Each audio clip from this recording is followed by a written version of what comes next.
Donc une question a été posée. Une réfo schéma, je peux? Oui, on va faire ce shiur pour le réfo schéma d'un petit enfant de 1 an, fils d'un ancien élève qui, le barreau de la fenêtre s'est détaché, il est tombé du 6e étage et il pleure. Donc il n'est pas, Baruch Hashem, il n'est pas passé dans l'autre monde, il est vivant, on espère qu'il est en bon état aussi. Ça a eu lieu cet après-midi. Donc le petit s'appelle Netanel Yehoshua Ben Aurélie Abigail. Alors, la question de Jonathan, quelqu'un a été voir des médiums Tout le monde savait. durant sa vie, ils lui ont dit qu'il était un Gilgul, une réincarnation de Moshe Rabbeinu. Ce monsieur est un monsieur lambda, pas un grand Talmid Chacham, on ne sait même pas s'il est pratiquant. Ma réponse est que je suis extrêmement sceptique, à mon avis, c'est certain que c'est non.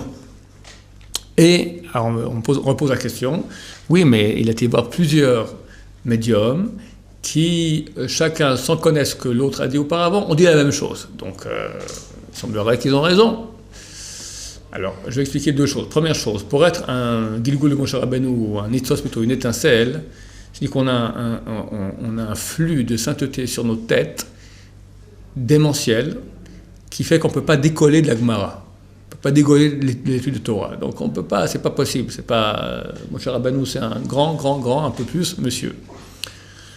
Alors, comment se fait-il que les médiums racontent des histoires? Réponse, il y a la Torah, la Bible, nous parle d'une réalité d'âmes qui mentent, des âmes qui mentent. Il y avait un roi d'Israël, Achav.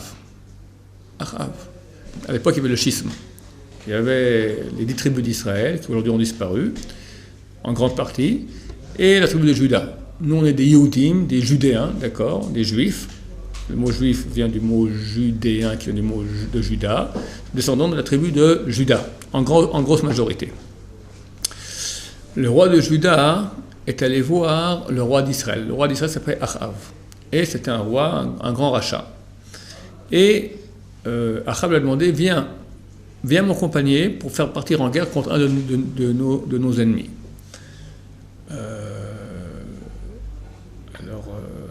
À l'habitude, à l'époque, il demandait des prophètes. Est-ce que si on part en guerre maintenant, on va gagner, on va perdre, qu'est-ce qui va se passer? Achav dit, ok, on va amener un prophète. Il amène, celui que vous connaissez tous maintenant, son nom apparaît au début de Bava Kama, Tzidkiyahu ben Knaana, qui dit, vas-y, avec tes cornes, comme ça, il avait porté des cornes, tu vas aller et tu vas gagner la guerre. Tu vas les encorner. Alors le roi de Juda dit, ok, moi j'aimerais maintenant pas un prophète du Baal, je veux un prophète de Yudke Vavke, du Dieu d'Israël, il y en a un. Achav dit, oui, mais chaque fois qu'il fait une prophétie, c'est contre moi. Ils amènent, et qui dit, tu vas te faire ratatiner. Et tu vois, chaque fois qu'il fait un truc contre moi, chaque fois qu'il y a une prophétie, c'est négatif contre moi. Ils sont partis en guerre, et il s'est fait tuer Achav durant cette guerre-là. Maintenant, le faux prophète, c'est un menteur.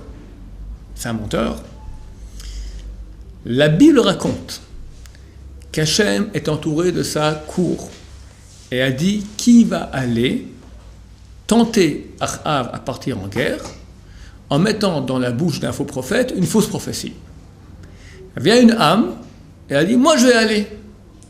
Une âme est venue de Royam Abba, est rentrée dans la tête du prophète, lui a dit c'est moi Hachem qui te parle et qui te dit à Achav qui va aller gagner la guerre. T'imagines ça? Donc le prophète c'est pas un nul. C'est un type qui rentre dans un tas de prophéties, il a une vision d'en haut qui vient, on lui parle, il entend la voix. Et il est normal, c'est pas un cas psychiatrique, il y a beaucoup de cas psychiatriques, juste un type normal. Et il va, il prophétise. Et c'est tout dans l'erreur. Qui était cette âme? C'est l'âme de Naval à Carmélie. Quel Naval à Carmélie? Naval à Carmélie, c'était le voisin de Achav. Il y avait une très belle vigne. Une belle vigne, comme ça. Et Achav, il regarde toujours cette vigne depuis son balcon et dit ah, quelle belle vigne, ah, ce que j'ai envie de cette belle vigne, d'accord. Sa femme, elle veut rendre son mari heureuse. Sa femme, c'était une grande ordure qu'a eu le peuple d'Israël, s'appelait Isabelle. Isabelle aujourd'hui en français, d'accord. Isabelle. Et c'est du Shombait, il faut faire, c'est quoi, chaque chéra qui fait le son de bas, là, qui fait une femme bien, c'est la femme qui fait le le désir de son mari, Ouais. et je vais rendre heureux mon mari. Qu'est-ce que je vais faire? Elle a pris 2 témoins, faux témoins, elle a payé, allez dire que Nava Carmeli, il a transgressé Shabbat, ils vont le lapider, et il y a une loi qui dit que tous ceux qui ont été condamnés à mort par le Bédine, leurs biens reviennent au roi.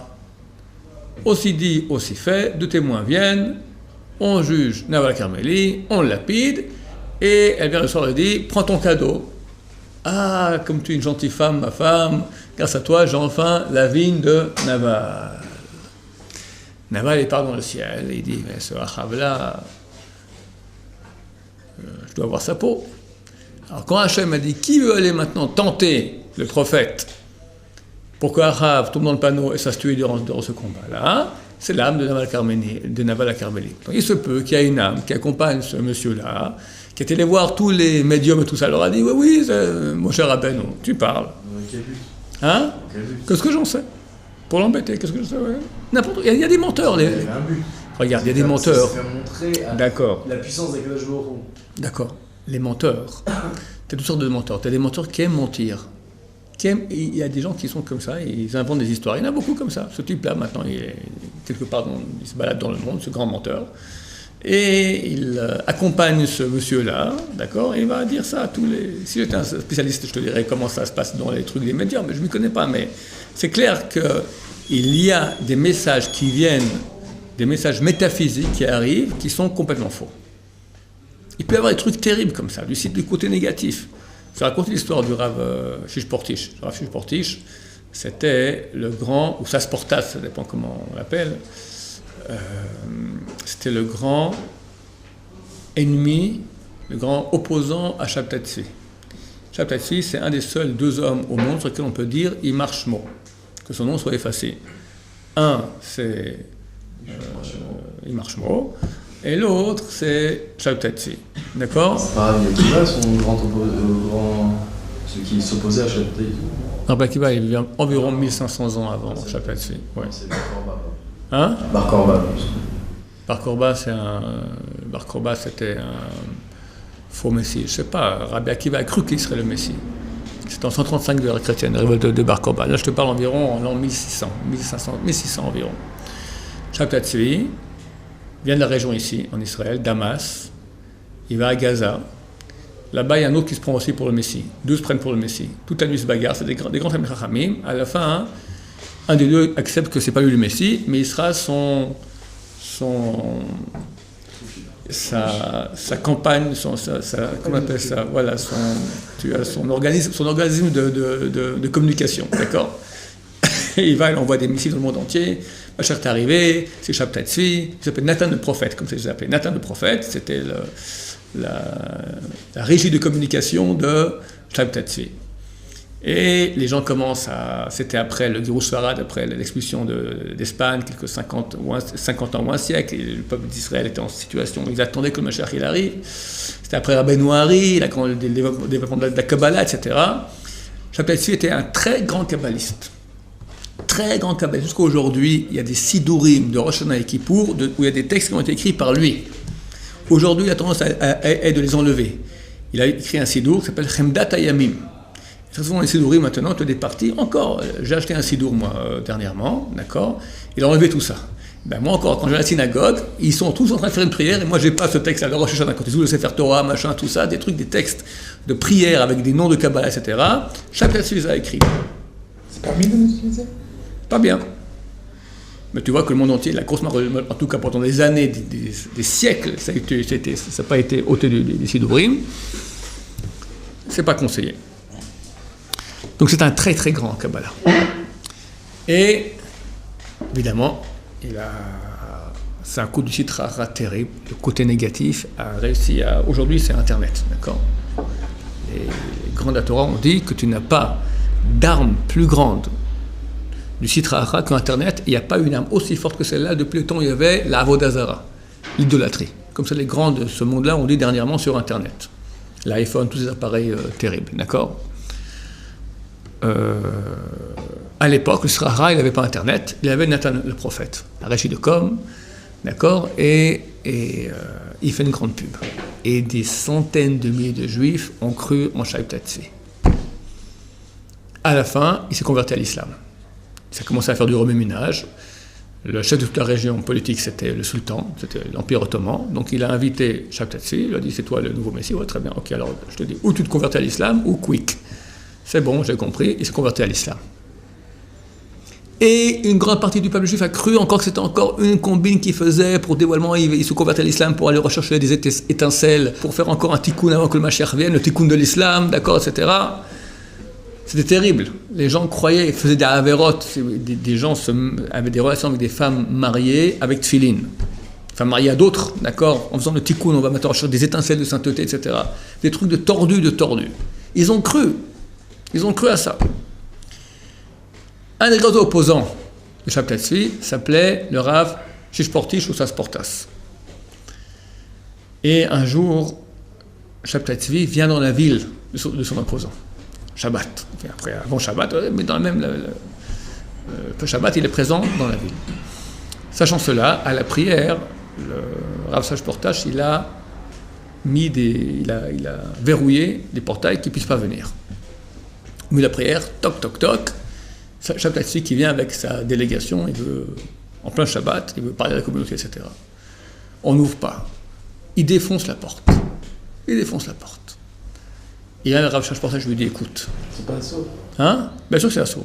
Alors les gens pourquoi ils sont Mashiach. C'est ce qu'il fait. C'est pas un saut de Horaïta, c'est de Rabbanan. C'est. Hein? C'est détruire, non? Ouais, c'est un détruire pour pas construire. C'est un mécalquel, c'est un saut de Rabbanan. Il dit, je trouvais que je suis le vrai Mashiach. Si ce que je dis est vrai, que ton père et ta mère, qui sont dans la tombe, viennent maintenant, entrent et témoignent que je suis le Mashiach. La porte s'ouvre, rentre un vieux pépé, une vieille mémé, monsieur et madame Shishportash, senior, les parents du Rav, qui viennent tout comme ça, un peu pâles, et disent Shabtai Tzvi Emet, il est Emet, Torato Emet, c'est le Mashiach. Elle est belle l'histoire. Rav Shishportish, il dit comme ça. La mission de Kibbout Avehem, c'est quand vous êtes vivant, pas quand vous êtes mort. Il prend sa canne, il donne un grand coup sur son père, un grand coup sur sa mère, et le transforme en chien et part en courant.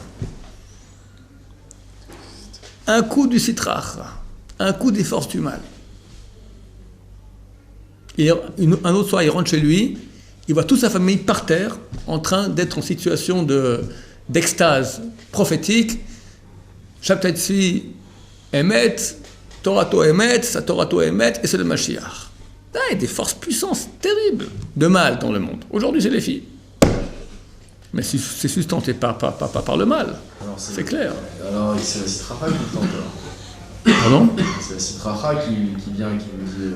Ah, ça, c'est pas, non, c'est un exemple que je n'ai pas dit que ça, dans son cas, c'est ça.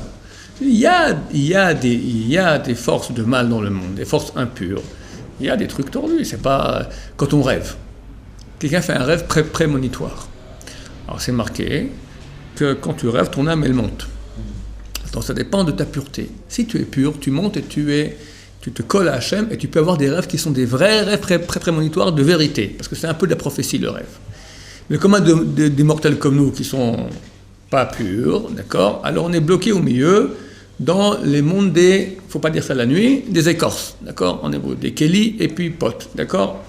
Ces écorces, on rentre dans ces mondes-ci et elle nous parle, elle peut nous raconter des mensonges, des trucs vrais aussi, c'est tout mélangé, c'est pas pur.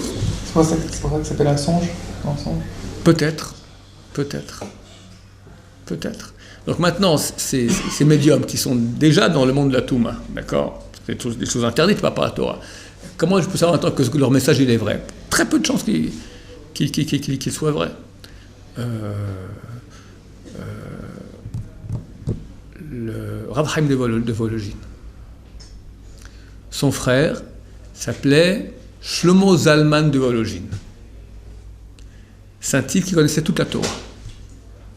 Un Talmid Chacham d'envergure terrible. Il parlait beaucoup avec le Gaon de Vilna. Un jour, il s'était assoupi comme ça sur la table du Gaon.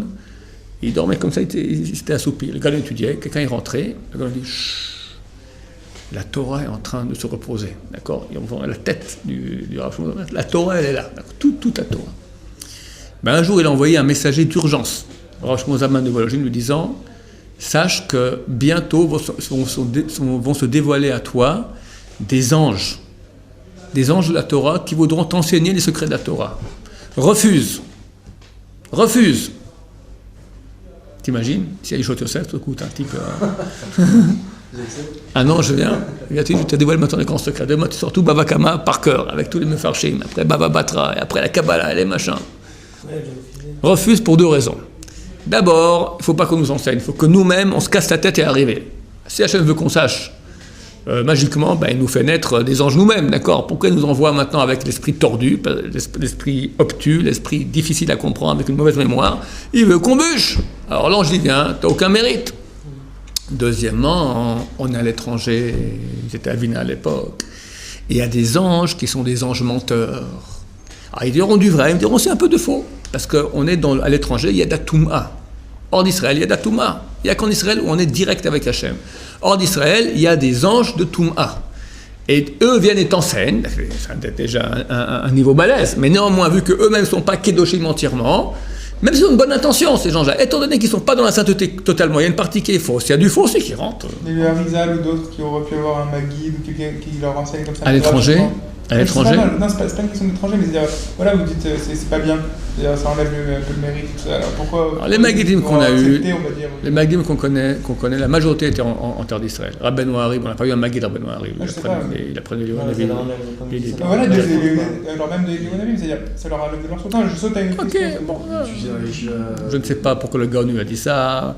Si déjà Hachem envoie des anges, c'est qu'il est oui au niveau, c'est des choses qui ne nous concernent pas, je ne sais pas. En tout cas, c'est ce qui s'est passé. Pourquoi je raconte cela? Pour savoir que c'est pas forcément qu'on reçoit un message, des fois des gens, ils ont des trucs qui ont l'air très vrais, comme ce que tu me racontes maintenant. Ou bien, tu vois, ils ont rêvé, après ils ont vu, il y a eu un signe, machin, tout ça, tout correspond. C'est pas forcément que c'est vrai. Prends les autistes. Les autistes. J'ai parlé moi au type qui, à l'époque, je voulais amener des autistes au séminaire pour convaincre les gens. Parce que les autistes, ils voient tout. D'accord? Alors, j'ai fait une étude bien, j'étais voir le grand spécialiste qui a mis ça un peu sur le marché, il s'appelait Yehuda Serbernik, il habite dans mon quartier. Et donc il s'avère que c'est que les autistes, ou toute personne qui a une déficience mentale assez grande, nous on a notre conscience, on a notre raison, qui fait écran entre notre âme et nous. Donc même si je reçois maintenant un message, mon âme, elle voit des choses que moi je ne vois pas. Mon âme, elle est très pure, elle est là-haut, elle voit des choses. C'est marqué très souvent dans la Gemara. Iyulo chazé, mazalé chazé.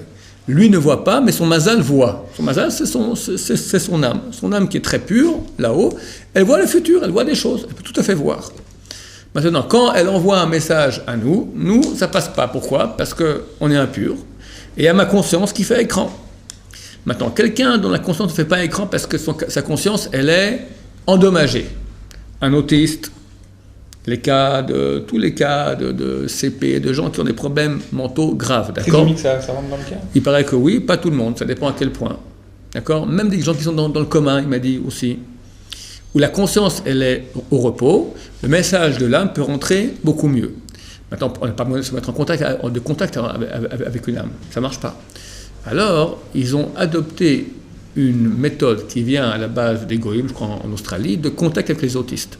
Ils ont un clavier et ils tiennent la main comme ça de l'autiste. Lui, il n'arrive pas très bien, alors ils lui soutiennent la main, mais c'est lui, tac, tac, il écrit comme ça. Alors, chez les goïms, je disais, est-ce que tu veux boire, est-ce que tu veux manger, est-ce que tu es fatigué, tu veux faire du vélo, d'accord? Toutes les questions, il répondait. Ici, ils ont commencé. Hein? Ça fait écrire, reconnaître ta Ouais, alors comme ça, sans regarder même. Il fait comme ça. Super fort. Super fort. Très rapide, tac, tac. Non, réponds. Oui, j'ai jamais appris, c'est le faire. Ah non, c'est fameux. Il m'a raconté une fois, ce Yehuda Serbernik, ils étaient utilisés, des autistes comme ça, pour travailler quoi. Il y avait des sacs de pièces. Le sac de pièces doit avoir un certain poids, d'accord? Donc on sait par le poids combien de pièces il y a. Donc il met les pièces dans le truc, il fait comme ça. Alors lui, il mettait sur la balance, mais il ne regardait pas. Quand c'était bon, il savait sans regarder, il savait qu'est-ce que ça montrait la balance. Parce que l'âme, elle voit. L'âme, elle voit. Le Libanais, ouais, le Libanais, par exemple, c'est un cas, mais c'est un cas parmi des centaines d'autres. Et d'ailleurs, c'est intéressant parce que des fois, tu as un message de l'âme, un message de lui. Par exemple, il m'a raconté, ce même Yehuda Serbernik, il m'a demandé que tu vas aller te promener dehors. Il dit oui. Maintenant, il écrit, je vais étudier de la Torah. Ils aiment quand des gens viennent étudier la Torah avec eux. Ils ne comprennent pas grand-chose, mais le fait au niveau physique, mais au niveau de leur âme, ils comprennent. Donc, tu veux étudier la Torah, tu veux faire du vélo, tu veux aller à l'extérieur, il dit oui, je veux à l'extérieur. Il fait qui veut aller faire, il veut se promener. On lui pose la question, il dit je veux de la Torah.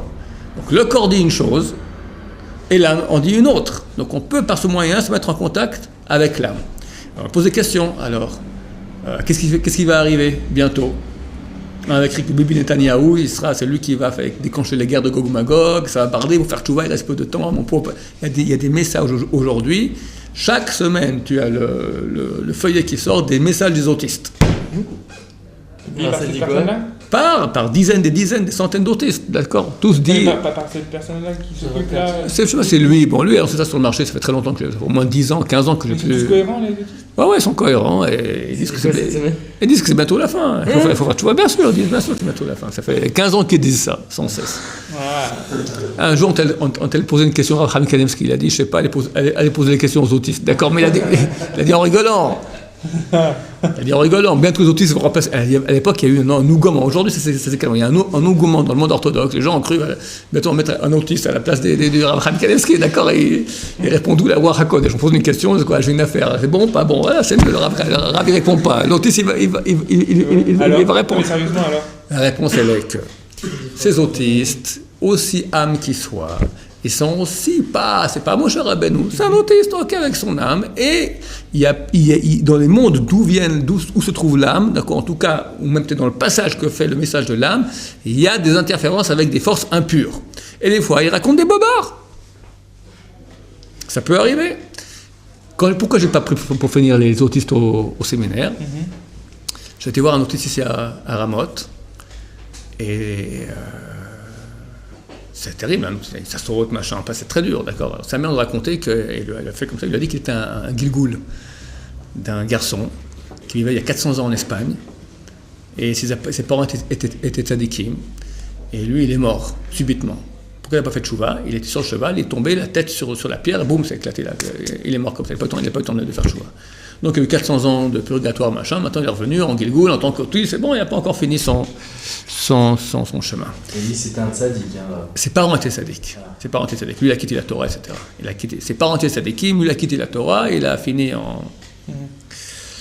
Et il y avait un non-religieux qui s'est intéressé aussi à ça. Et il avait fait une grande recherche. Alors, je me suis mis en contact avec lui aussi, et il m'a dit, ça marche, mais ça ne marche pas totalement. Alors il m'a expliqué comme ça. Il est dû voir un autre, il a posé une question, il a dit comme ça, ok, dis-moi quel âge j'ai, tac, il lui répond son âge. Je lui dis où j'habite, il lui donne l'adresse. Vous étiez présent, ça? Non, c'est le type non religieux qui m'a raconté. Qu'est-ce qu'il avait fait? Pourquoi il n'y croyait pas 100%. Donc ils ont un pouvoir, comme ça il a dit. Mais ils pensent que c'est de la télépathie et pas un savoir qui vient d'en haut. Et il voit, c'est une télépathie. Donc il dit, ce que je pense, il me disait. Après, je lui dis, quelle voiture j'ai? Il dit, une Fiat. Maintenant, lui a une Fiat blanche. J'ai dit, et quelle couleur elle est? Il a pensé noir. Et l'autiste a écrit noir. Mais là, lui, il va dire c'est de la télépathie parce qu'il a peut-être pas forcément des mots là. Non, t'as compris ce que je dis là? Très bien. Donc Non, mais pourquoi c'est de la télépathie? L'autiste, il s'est trompé. Ok, mais quand il dit Gilgoul, ça existe, ça Ouais, c'est ça, ouais, voilà. C'est ça que j'avais dit. Non. Gilgoul, c'est l'enfant qui a écrit ça. Ok. Maintenant, c'est que sa mère qui l'a interviewé. Sa mère, maintenant, elle pensait peut-être à un Gilgoul. Alors, il a écrit la même chose. Ce que le type interview, lui, il voit dans ce que tu penses. Bibi Netanyahou maintenant, ouais, Gog ou Magog, la fin des temps, et tac. Et ce que tu penses, il écrit. Il a vu beaucoup. Attendez. Où j'ai vu leur feuillet. Si tous les autistes au monde, ils sont synchro, sur Gog ou Magog, sur... Ouais, voilà. Ça se peut que l'intervieweur, c'est la même bande. Un type que je connais en France, il a une fille qui est aussi, le cerveau aplati depuis naissance, donc absolument rien. Et moi je lui dis, va, tente le coup, puis ils s'aiment pas. Les gens qui ont des enfants, il m'a expliqué Yehuda Serbani qu'il y a deux types. Il y a ceux qui n'ont pas encore accepté que l'enfant n'est pas normal. Eux, ils acceptent de faire ça, parce qu'ils veulent voir qu'on peut être en contact. Mais ceux qui ont digéré ça, tu as un choc, 1, 2, 3, 6 mois, au bout d'un moment, le parent, il accepte, ok, j'ai un enfant qui n'est pas normal, point barre. Tout à coup, il s'avère que ce type-là, c'est un monstre, quoi, c'est un monstre. Enfin, il y a War HaKodesh, il voit tout, machin. Ils veulent pas, ça remet tout en question. Donc, ils refusent. pas compris, c'est quoi leur bouleversement? Ils veulent pas de ça. Ils refusent. Moi, j'ai une fille qui a un trisomique, un enfant trisomique. Je lui dis, fais le truc. Elle veut absolument pas. Elle veut pas. D'accord, elle veut pas toucher à ça. Ceux qui n'ont pas accepté encore, alors avec eux, on peut faire ça. Il m'a dit le cas de quelqu'un qui était dans le coma, une vieille dame, tout ça, toute sa famille est venue, et après, elle m'a tac, tac, tac, sur le clavier comme ça, dans le coma, je sais pas, un demi-coma, enfin, bon. Vous avez vu quelque chose vraiment ou pas? De ce qu'on vous raconte, d'accord, très beau, mais vous avez vu... Je te dis que je suis allé voir un type dont la mère a dit que c'est son histoire, etc. Voilà. Non, moi j'ai vu ce type, ce type non religieux qui lui a vérifié. Bon, ce Yuda Servani qui m'a raconté beaucoup d'histoires, c'est pas un menteur, c'est clair, moi j'y crois, j'ai aucun problème là-dessus. Simplement, croire que eux sont en contact avec Hachem et c'est quelque part les nouveaux prophètes de l'époque, non. Peut-être que c'est tout télépathie. Mais on ne dit pas que la prophétie a été donnée au fou, d'accord, mais qui a dit qu'on peut communiquer avec eux et comprendre ce qu'ils disent. Les autistes, alors, ils arrivent à le faire. Les autistes peuvent se tromper. Machin se trompe pas. Les autistes peuvent se tromper, je te dis maintenant. Ils peuvent se tromper. C'est pas 100%. J'ai pas fait une étude j'ai pas le temps pour ça de prendre tous les feuillets des autistes sur 15 ans et voir tout ce qu'ils ont dit, si tout s'est réalisé. Je suis convaincu que non. Donc pour dire, il se peut qu'il y a, donc maintenant tu parles des médiums et tout ça. J'ai une très belle histoire à vous raconter sur médium. Pour prouver qu'il se trompe. C'est un type qui s'appelle Rami Levy. Ce type-là, à l'époque, on l'a mis dans toutes les conférences, dans tous les séminaires pour qu'il raconte son histoire. C'est un soldat dans une unité spéciale de Tsahal, commando, un truc très très très très balèze. Et ils étaient sur la frontière. Surtout dans le nord, il y a des petits fortins comme ça. Dans ces fortins, tu fais 6 heures de garde, après 6 heures tu dors, 6 heures de garde, 6 heures tu dors, ou 6 heures tu gardes, après 12 heures de livre, etc. Bon, l'ennui c'est terrible. Ils sont une vingtaine de personnes, grand maximum, dans le fortin, et l'ennui est terrible. Alors qu'est-ce qu'ils ont fait? Ils ont fait du médium, du spiritisme. Tu prends comme ça, je ne sais pas comment faire, on prend une feuille, on met des lettres, on prend un verre qu'on met à l'envers, tout le monde met le doigt dessus, on pose des questions, et le verre, il bouge comme ça. Et l'âme qui leur a parlé leur a dit que toute la bande, ils étaient 12 là-bas à jouer à ce truc-là, il y aurait bientôt une guerre qui allait éclater. C'est en 81 qu'ils ont fait ça, c'est la guerre du Liban, ils parlent de 82, et que tous allaient mourir durant cette guerre. L'année d'après, au mois de mai 82, boum, la guerre éclate. Et eux, commando, amenés là-bas. Bon. Et ils commencent les combats, tac, tac, tac. Un des amis part. Après, deuxième, troisième, tac. À la fin, ils n'en restaient plus que 2. Rami Levy et son copain. Et ils ont une mission. C'était la nuit, ils devaient attaquer un endroit, il y avait une position adverse. Et l'armée attaquait par devant. Eux devaient faire un tour par un écouf, donc un truc, et venir rentrer chez eux par derrière. Donc ils partent les deux, la nuit, et comment il fait? Un avance, après l'autre avance, comme ça, ils avancent comme ça. Bon, alors lui il avance comme ça, tout ça. Tout à coup, il attend son copain ne vient pas. Il attend, il comprend que son copain disparaît. Bon, il ne sait pas. Il continue à avancer. Du coup, il sent comme c'est une force, quelque chose qui le pousse de côté. Il se pousse de côté, à l'endroit où il était, un géant tombe comme c'était perché sur un arbre avec un poignard. Lui saute dessus et les deux commencent à... Lui, il prend avec son coude comme ça, tac, il fait sauter le poignard et il commence à se battre comme ça. Et ils se battent. Il a enlevé toutes les dents, il a enlevé toutes les dents, et lui, il le tient comme ça, il est en train de l'étrangler.